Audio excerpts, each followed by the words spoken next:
Putnam County is located about 50 miles north of New York City and was created back in 1812. The county is named after American Revolutionary War General Israel Putnam. It is a rectangular-shaped county with the Hudson River as its western border, while Connecticut is its eastern border.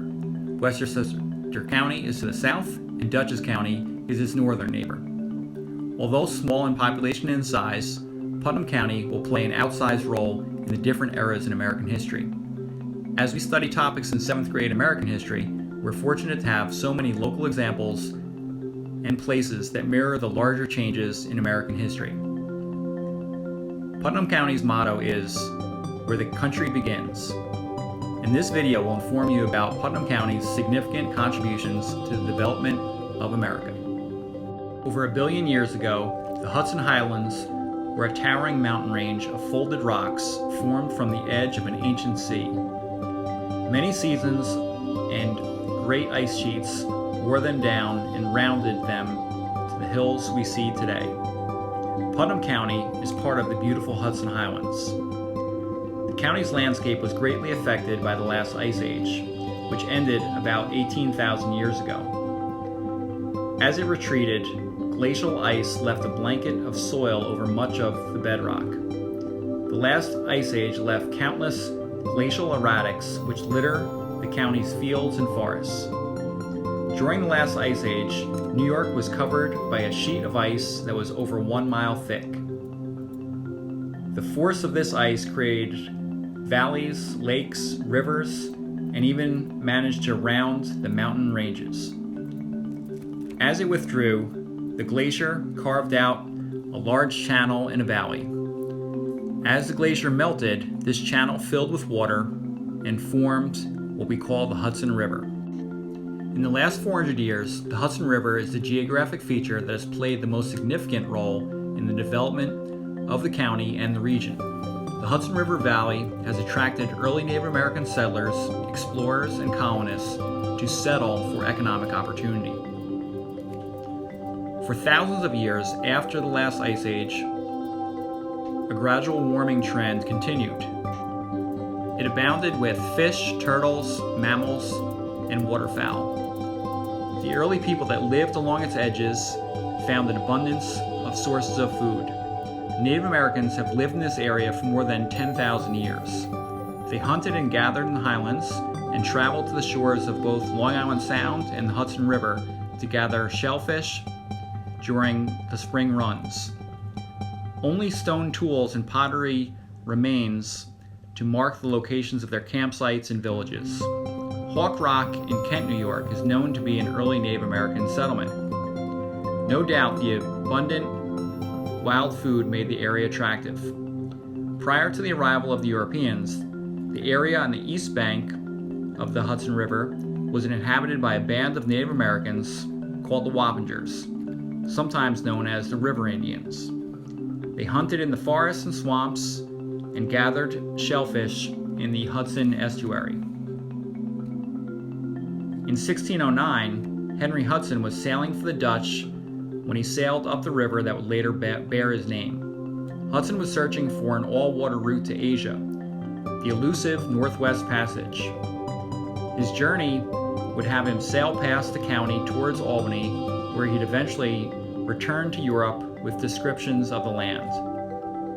The exploration of the valley will continue the process that we know as the Columbian Exchange of goods and ideas between the New World and the Old World. This will help create the world of today, but not without a negative impact. Disease such as smallpox will come over from Europe and devastate the North American population. The Dutch set up a colony in 1624 along the Hudson from present-day New York City to Albany, including the land of Putnam County. Although the Dutch did not create any settlements here, the Wappingers had regular contact with Dutch traders from whom they would acquire trade goods in return for beaver pelts. The Great Swamp of Paterson was known for its high-quality pelts. The pelts were all the rage in Europe. The Great Swamp's beaver population was trapped out by late 1600s. The English took over the colony from the Dutch and changed the name from New Netherlands to New York in 1664. Attracted by the rich farmland of the Hudson Valley, European settlers began to filter in from the uplands around the Great Swamp in the early 1700s. Settlers came over the hills from Connecticut on Indian trails, avoiding the Great Swamp for fear of swamp fever. The Great Patent Road, now Route 22, was the major north-south highway running along the eastern edge of the Great Swamp. In 1691, two Dutch traders purchased a portion of what would become Putnam County from the Wappingers for a competent sum of money.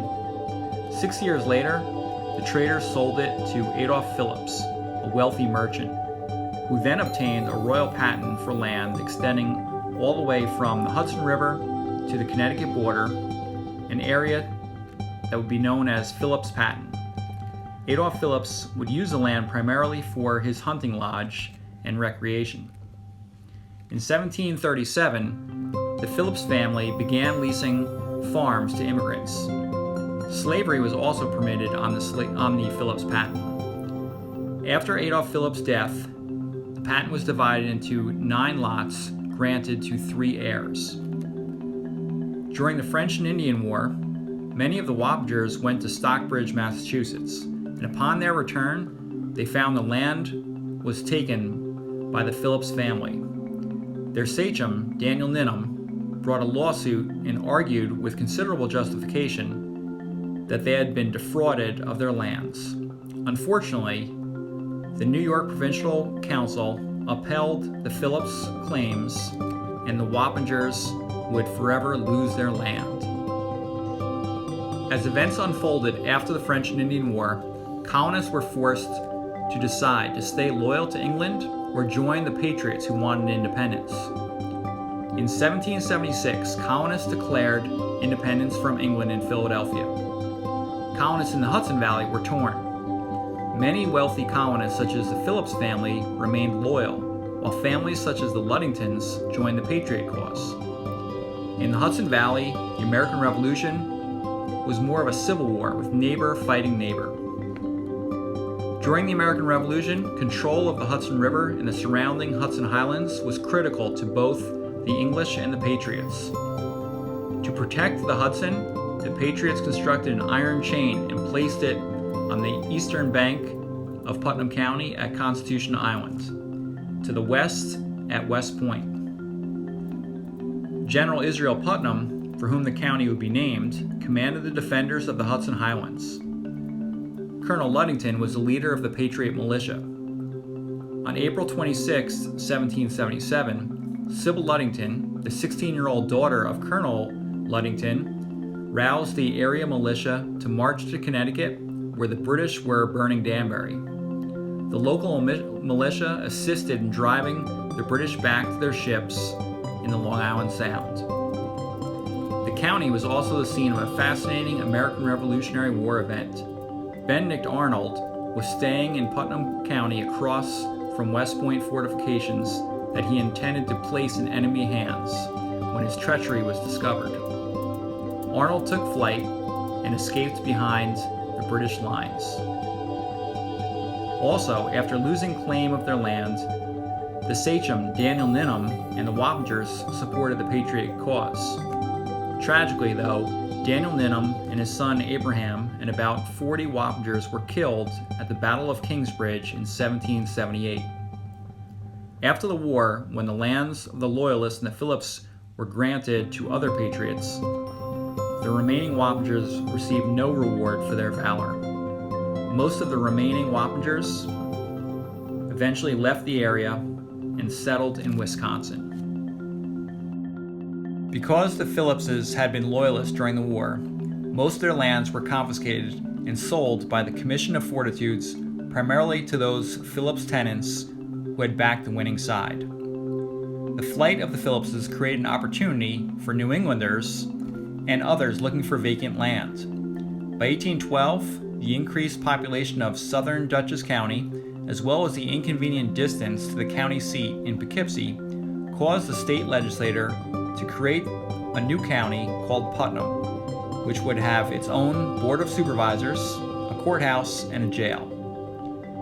On June 12, 1812, Putnam County was officially created, and the courthouse was built soon after in Carmel, New York.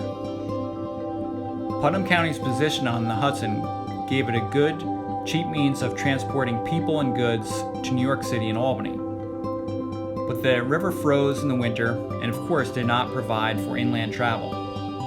In 1815, the Phillipstown Turnpike Company was organized to improve a toll road from Cold Spring to Connecticut. Wagons on the turnpike brought manufacturers to the interior and carried farm produce from eastern Putnam and iron ore from the mines in the Highlands to the river. Unfortunately, the tolls were not adequate to make it profitable for the investors. Farmers arriving from New England built rock walls for borders for the fields and pastures. Another reminder of Putnam's rural past is the numerous stone chambers used for storage and temporary coolers known as root cellars. Slavery still existed in Putnam County, but was declining due to its economic infeasibility and the growing abolitionist movement. It was not, though, until 1827 that slavery was completely ended in New York State, and it was not until the passage of the 15th Amendment that African American men were given the right to vote in New York State. The new county of Putnam will also be the center stage for the arrival of the Industrial Revolution in America. In 1818, Putnam's most famous industry, the West Point Foundry, was born. The events of the War of 1812 impelled the federal government to encourage a domestic munitions industry. Cold Spring's location on the Hudson opposite West Point was ideal. It had river transportation, water power, iron ore from nearby mines, and fuel from the charcoal making in forests close at hand. The foundry's huge demand for workers, skilled and unskilled, brought Putnam County's first flood of immigrants directly from Europe, primarily from England and Ireland. By the mid-19th century, 2 railroad tracks from New York City were operating in Putnam County. One tracking the level shore of the Hudson to Cold Spring, and the other in the Harlem Valley to Putnam's Brewster Station. Borden built his new milk processing plant in Brewster, where he could ship his condensed milk to market by rail. His operations required 90,000 quarts of milk each day from the farmers in eastern Putnam County in places such as Paterson. Transportation of raw milk to Brewster encouraged the development of a network of good roads to be built in the area. The Industrial Revolution will also have negative consequences that will impact the county for centuries. The air quality of towns near the foundries and mines will diminish the air quality, and the streams, swamps, and the Hudson River will become polluted. It will take the activism of environmentalists in the 20th and 21st century to work to restore the beauty of the county. The Civil War took place from 1861 through 1865 between the Union and the Confederacy, with Putnam County and New York State remaining with the Union. It was a devastating conflict that will change the course of the nation. Even though blood was not shed on New York soil, Putnam County was still greatly affected by this conflict. Once again, Putnam County will rise up and play a significant role in this chapter in American history. About a third of the men and boys between 15 and age 55 served in the military, including 4 distinguished fighting generals were associated with Putnam County.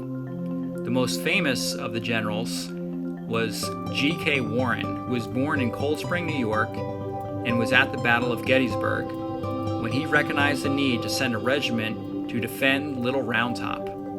His decisive action on the second day is attributed to winning the battle, which is known as the turning point in the Civil War. The West Point Foundry will become the centerpiece for the Union industrial strength by producing thousands of cannons that will be instrumental to winning the war. President Abraham Lincoln will visit the foundry in 1862 and immediately recognize the importance of this site.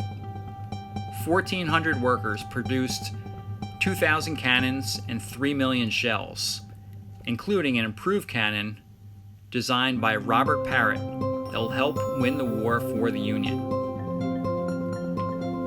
Tilly Foster Mine opened in 1853.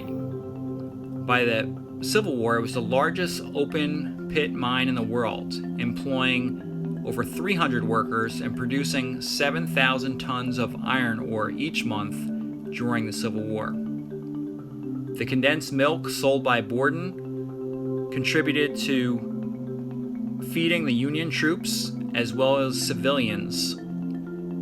The declining sheep farming received a boost in the area by a renewed demand for woolen clothing that the Army desperately needed when the southern cotton was unavailable. Putnam County was also greatly affected by the Civil War, with, unfortunately, over 200 men from the county dying as a result of disease and battle wounds. Although far from the conflict, Putnam County will contribute in terms of resources and manpower that will ultimately contribute to Union victory. With the aftermath of the Civil War and the need for an escape, the game of baseball came to Putnam County as a gentleman's game played for fun and recreation. The Undercliff Club was established on August 10, 1865. They wore a uniform of a white cap, a white shirt, and blue pants, and took its name from the Cold Spring estate of poet and journalist George Pope Morris.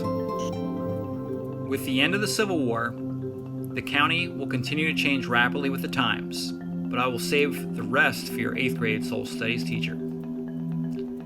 Now that you have an overview of Putnam County's role in early American history, hopefully you'll be left inspired by the people of the past and you want to do some exploring of your own. The world of today was not created in a vacuum. The people, institutions, and patterns of behavior of the past will leave an indelible imprint on the Putnam County of today.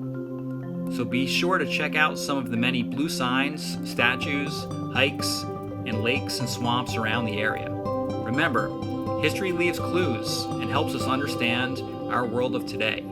You just have to know where to look. So stay curious. The rapidly changing world needs your understanding of historical context now more than ever. Thanks for watching. Huzzah!